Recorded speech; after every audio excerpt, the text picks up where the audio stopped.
রকম কাজ আর কিয়ামতের পূর্ব পর্যন্ত হবে না, এমন অন্ধকার আর আসবে না। নিজের বাবা নিজের কন্যা সন্তানকে জীবিত মারবে না, নিজের বিবিকে নিজের স্বামী ছুরি চালিয়ে মারবে না। আমি নিষেধ করে দিলাম। আল্লাহর হাবিবের আগমনের কারণে মহিলাদেরকে আল্লাহ এত সম্মান দিয়েছেন। 30 পারা কালামের ভিতরে আল্লাহ রব্বুল আলামিন একটা রজুল নামে সূরা নাজিল করলেন না। 30 পারা কালামের ভিতরে আল্লাহ রব্বুল আলামিন সূরা নিসা, একটা সূরা নিসা সম্পর্কে একটা সূরা, পুঙ্গান্ন সূরা আল্লাহ কোরআনের মধ্যে আল্লাহ দিয়ে নাজিল করেছে। আল্লাহর নবী আসার কারণে সব মা বোনদেরকে ইজ্জত পেয়েছে, সম্মান পেয়েছে, তারা সম্মানী হয়েছে, মা হয়েছে। আজকে এই নবী আসার কারণে আমরা কি খুশি হব নাকি নারাজ হব? নারাজ হওয়ার কোনো বিষয় না। এই জন্য রাসূলুল্লাহ আসা উম্মতের জন্য রহমত। উম্মতের জন্য কি? আল্লাহ রাব্বুল আলামিন বলেন, বিসমিল্লাহির রহমানির রহিম, ওয়ামা আরসালনাকা ইল্লা রাহমাতাল লিল আলামিন। ওগো দুনিয়ার মানুষ শোনো, ওয়ামা আরসালনাকা ইল্লা রাহমাতাল লিল আলামিন। আল্লাহর আসমান আর জমিন যত আল্লাহ কুল কায়নাত সৃষ্টি করেছেন, সব কুল কায়নাতের জন্য আসমানের উপরে জমিনের নিচে যা কিছু আল্লাহ সৃষ্টি করেছেন সব কিছুর জন্য, সব মানবের জন্য আমি আমার বন্ধুকে রহমত স্বরূপ আমি প্রেরণ করেছি। জোরে বলো না সুবহানাল্লাহ। আব্দুল্লাহ দুনিয়ার মধ্যে নাই। ও এতিম ঘরের মধ্যে একজন এতিম সন্তান এসেছে, এতিম সন্তান এসেছে, যে সন্তানের বাবা নাই। আজকে যে মানুষটা থাকলে বেশি খুশি হতো তিনি হযরত আব্দুল্লাহ। আজকে আব্দুল্লাহ নাই। আব্দুল্লাহর ঘরের মধ্যে আল্লাহ একজন সন্তান দিয়েছেন, যে সন্তানের দিকে তাকাইলে মনে হয় আমি জান্নাতের মধ্যে বসবাস করতেছিলাম। এইরকম দৃশ্য হয়ে গেল। আবু লাহাবের কাছে সুসংবাদ দেওয়া হলো, ওগো আবু লাহাব, তোমার ঘরের মধ্যে তোমার মৃত্যু ভাইয়ের ঘরের মধ্যে যার আব্বাজান দুনিয়ার জমিনে নাই, হযরত আব্দুল্লাহ দুনিয়ার মধ্যে নাই। ওই আব্দুল্লাহর ঘরের মধ্যে একজন সন্তান এসেছে। এই সংবাদটা দিয়েছিলেন ওই আবু জেহেলের একজন বাদী ছিল। ওই বাদীর নাম ছিল সোয়াইবা। ওই সোয়াইবা কি করলেন? আবু লাহাবকে বললেন, নেতাজি, আপনার ওই ভাইয়ের ঘরের মধ্যে একজন সন্তান জন্মগ্রহণ করেছে। এই কথা বলার সঙ্গে সঙ্গে হযরতে মা আমেনা বলেন, ওই আবু জেহেল কি করলেন? দেরি করলেন না, সোয়াইবাকে বললেন, ওগো সোয়াইবা, আজকে এমন সংবাদ দেওয়ার কারণে আমি আবু জেহেল তোমাকে এই মুহূর্তে আমি তোমাকে আজাদ করে দিলাম, তোমাকে আমি আজাদ করে দিলাম। আজকে থেকে তোমার থেকে গোলামি করতে হবে না, তোমাকে আমি আজকে ছেড়ে দিলাম। তোমার যা মন চায় তুমি তা করতে পারো। আমি আজকে তোমাকে আজাদ করে দিলাম। একটা কারণ হলো আজকে আমার ভাইয়ের ঘরের মধ্যে একজন সন্তান এসেছে। আমি আবু জেহেল জানতাম না, তুমি আমাকে সুসংবাদ দিয়েছ, এজন্য আমি সোয়াইবা তোমাকে আজাদ করে দিলাম। জোরে বলুন না সুবহানাল্লাহ। আল্লাহর নবী বলেন, ওই সুবাদে আবু জেহেল যখন সোমবারে সোয়াইবাকে আজাদ করে দিলেন, কি করলেন? আল্লাহর নবী বলেন, আবু জেহেলের কোনো আযাব মাপ নাই এক সেকেন্ডের জন্য। কিন্তু সোমবারে যখন আসে আবু জেহেলের খবরটাকে আল্লাহ আযাবটাকে হালকা করে দেন। জোরে বলুন সুবহানাল্লাহ। জিজ্ঞেস করা হলো সাহাবা ইকরাম থেকে। সাহাবা ইকরাম জিজ্ঞাসা করলেন, ইয়া রাসূলুল্লাহ, ইয়া হাবিবাল্লাহ, আবু জেহেলের সোমবারে কেন আযাব হালকা করায়? নবীজি বললেন, ওগো আমার সাহাবা ইকরাম শোনো, আজকে সোমবারে আমার সাজা আবু জেহেল, ওই সোমবারে আমি নবী আসার কারণে সুসংবাদ পাওয়ার পরে একজন বাদীকে আজাদ করে দিলেন। এই জন্য আমি নবী খুশি হয়ে গেলাম। আমার খুশিতে আল্লাহ রব্বুল আলামিন আবু জেহেলের কবরটার মধ্যে প্রতি সোমবারে দুনিয়ায় মানুষ রক্তপাত করেছে, জেনা করেছে, ব্যভিচার করেছে, ওই দুনিয়ার মধ্যে আল্লাহর হাবিবকে দুনিয়ায় পাঠিয়ে আপনি দুনিয়া আলোকিত করে দিয়েছেন।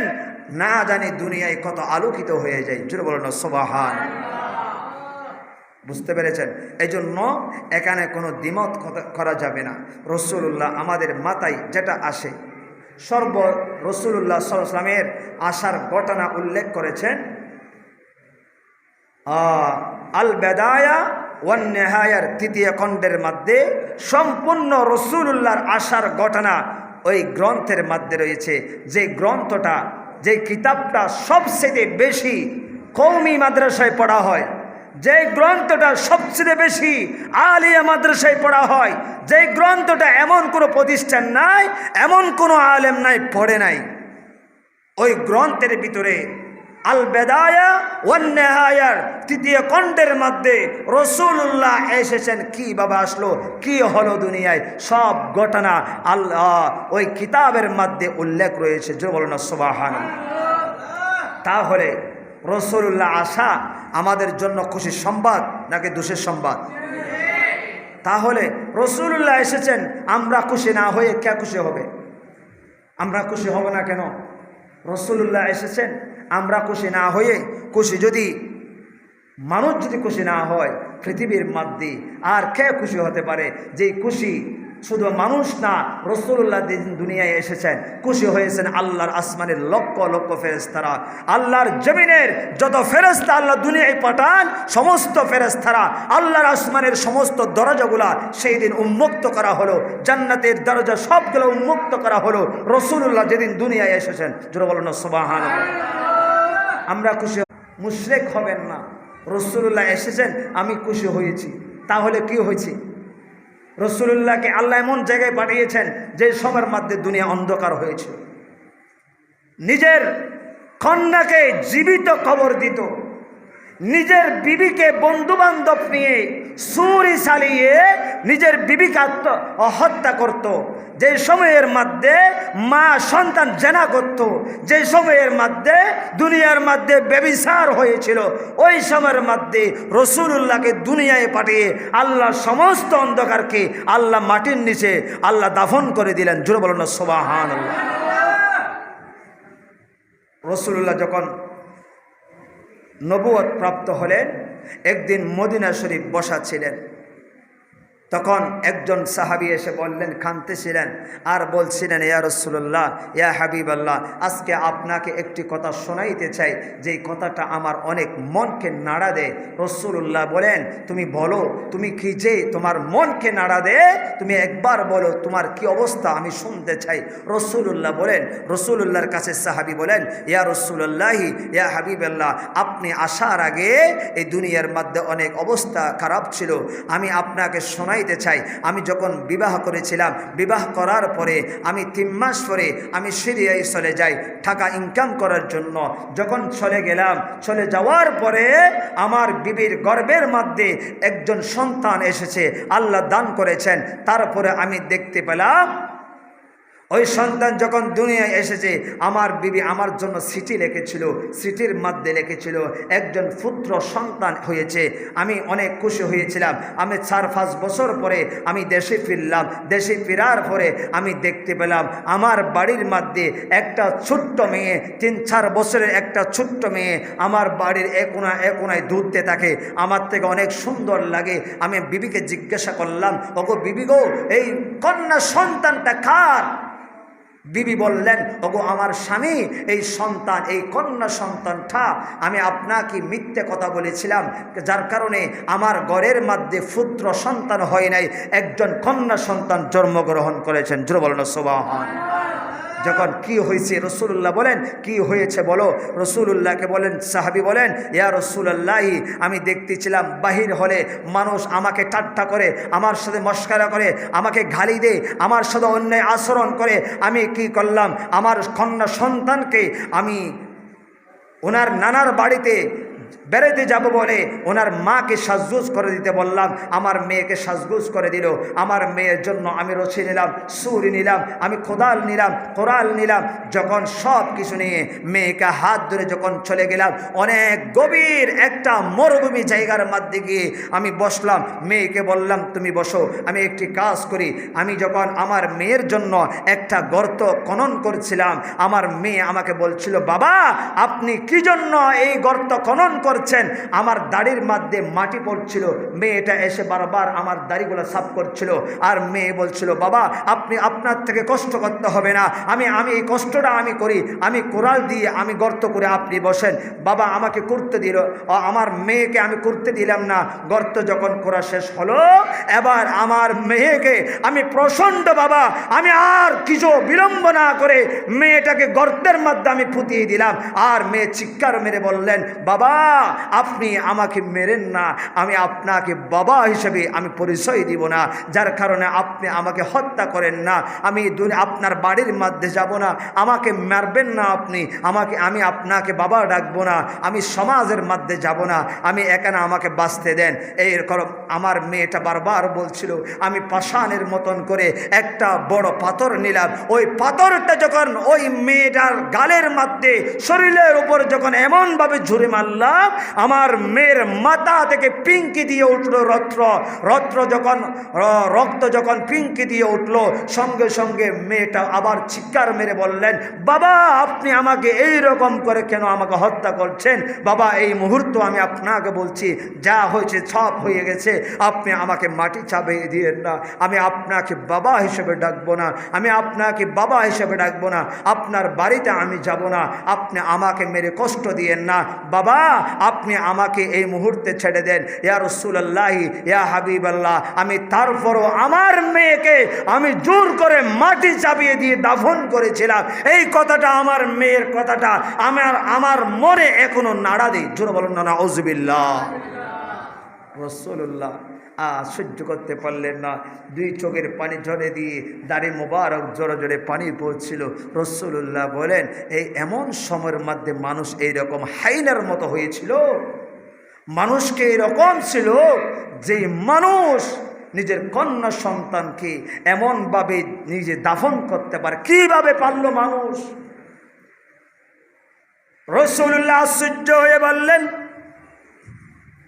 ওগো আমার সাহাবী, আর আল্লাহর জমিনের মধ্যে এইরকম কাজ আর কিয়ামতের পূর্ব পর্যন্ত হবে না, এমন অন্ধকার আর আসবে না, নিজের বাবা নিজের কন্যা সন্তানকে জীবিত মারবে না।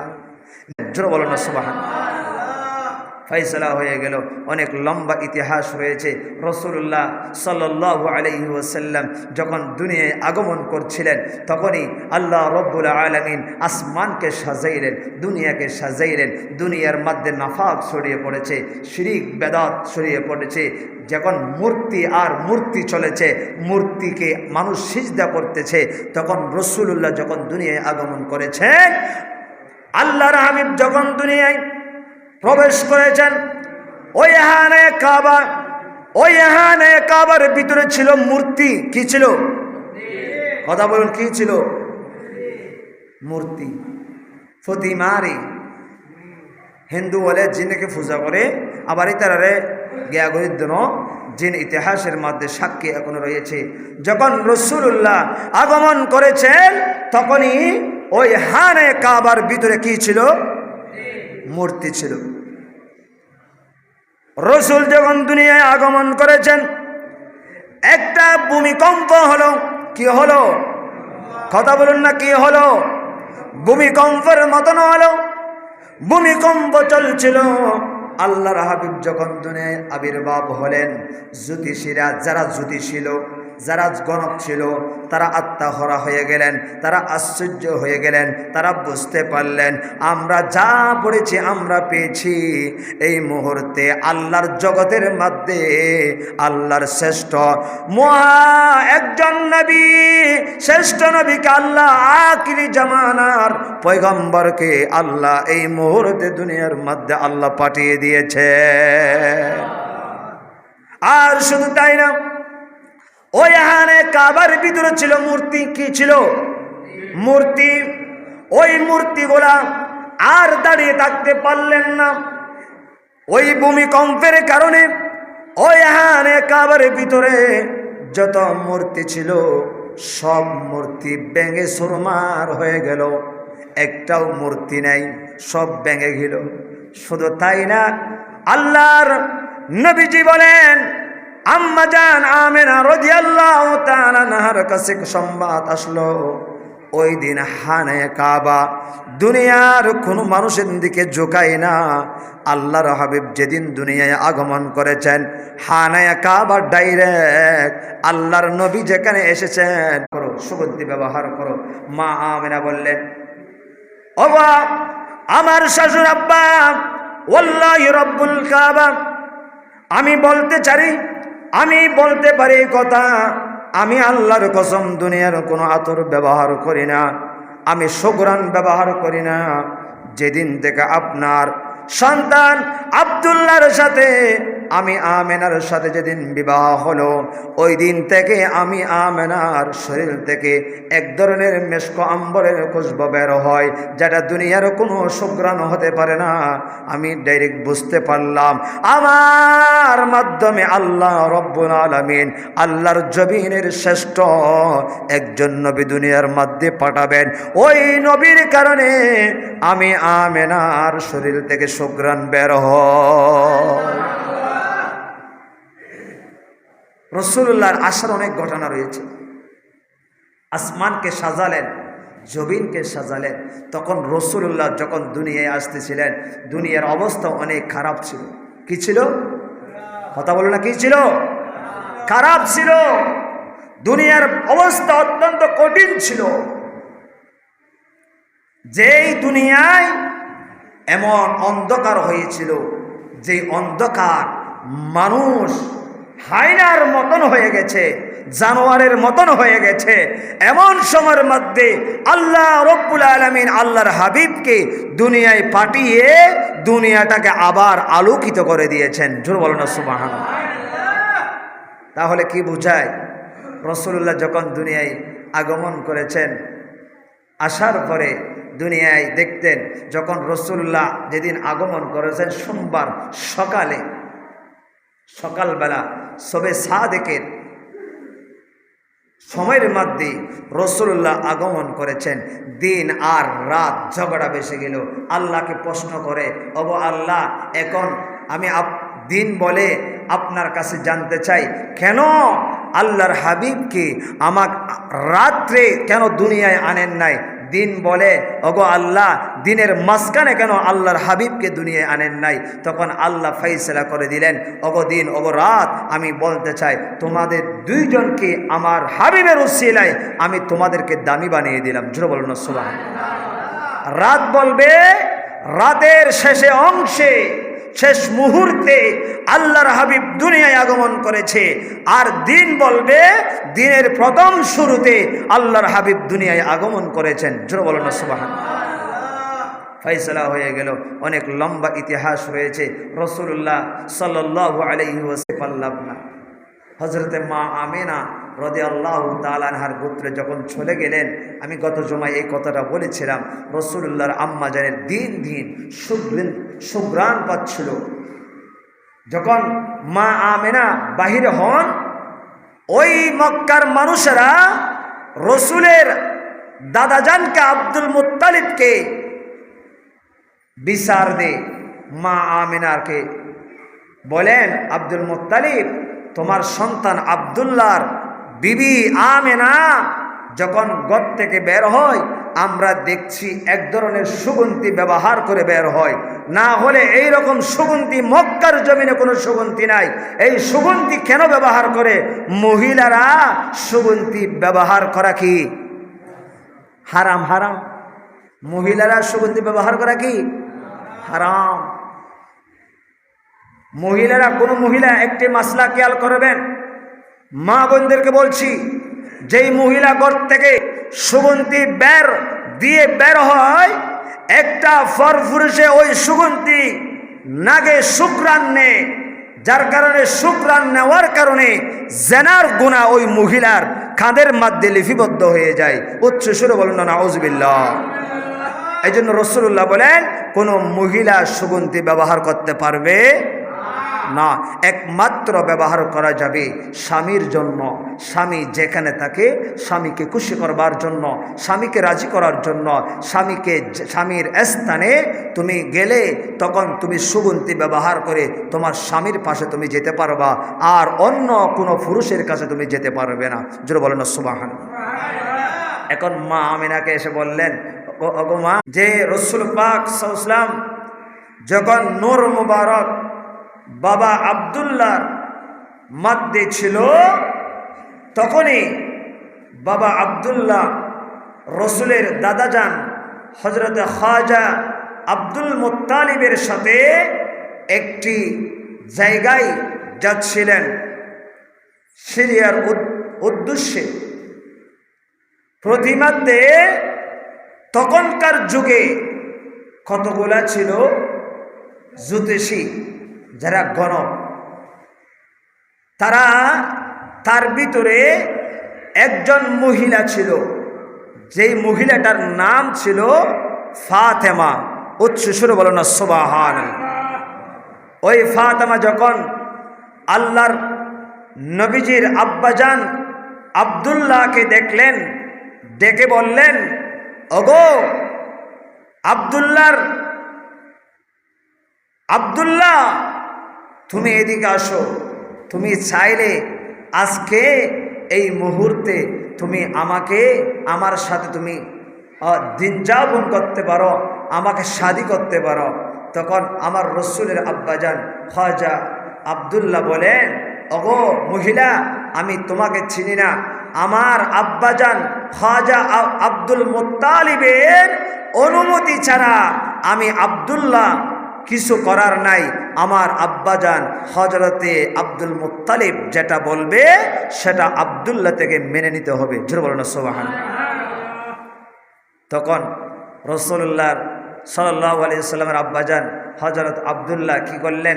চলে গেলেন জুহুরি গোত্রে, যেই আমার রসুলের আম্মাজানের বংশধর যেটা ছিল জুহুরি গোত্রের মহিলা মা আমেনা। তখন আমার নবীর আব্বাজানকে সুসংবাদ দেওয়া হলো, তুমি এমন একটি গোত্রে যাও যেই গোত্রের মধ্যে এই আব্দুল্লাহর শাদী হবার উপযুক্ত ছিল জুহুরির বংশের একজন মহিলা, যার নাম হবে হযরতে আমেনা রাদিয়াল্লাহু তাআলা আনহা। উচ্চ সুরে বলেন সুবহানাল্লাহ। চলে গেলেন, গিয়ে হযরতে মা আমেনা রাদিয়াল্লাহু তাআলা আনহার সাথে শাদী হলো। আবার চলে গেলেন। চলে যাওয়ার পরে প্রতিমধ্যে যেই মহিলাটা বিয়ের প্রস্তাব দিয়েছিল হযরত খাজা আব্দুল্লাহকে, আব্দুল্লাহ যখন ওই মহিলার কাছাকাছি গেলেন, আর মহিলাটা রসুলের আব্বাজানের দিকে তাকান না। জিজ্ঞেস করলেন, ও মহিলা, তুমি গত 3 দিন আগে আমাকে বিয়ের অফার করেছিলা, আজকে দেখি তুমি আমার দিকে তাকাচ্ছ না। তখন মহিলা ডাক মারে বলেন, ওগো আব্দুল মুত্তালিবের বেটা আব্দুল্লাহ, শুনো, তুমি যে 3 দিন আগে আমাদের এই পাশ দিয়ে যখন যাচ্ছিলা, আমি লক্ষ্য করেছিলাম তোমার চেহারার মধ্যে এমন একটা নূর চমকাচ্ছিল, যেই নোটটা আমি ভবিষ্যতে যেটা আমি দেখলাম, এটা আখির জামানার পয়গম্বর হবে। আর শুধু তাই না, আল্লাহর জমিন আসমানের মধ্যে আল্লাহ যা কিছু সৃষ্টি করেছেন, সব সৃষ্টির মূল পয়েন্ট হলো ওই নূরটা হতে পারে। আমি এই জন্য তোমাকে বিয়ে করতে চাইলাম, ওই মহাপুরুষের জন্য আমি মা হতে পারি।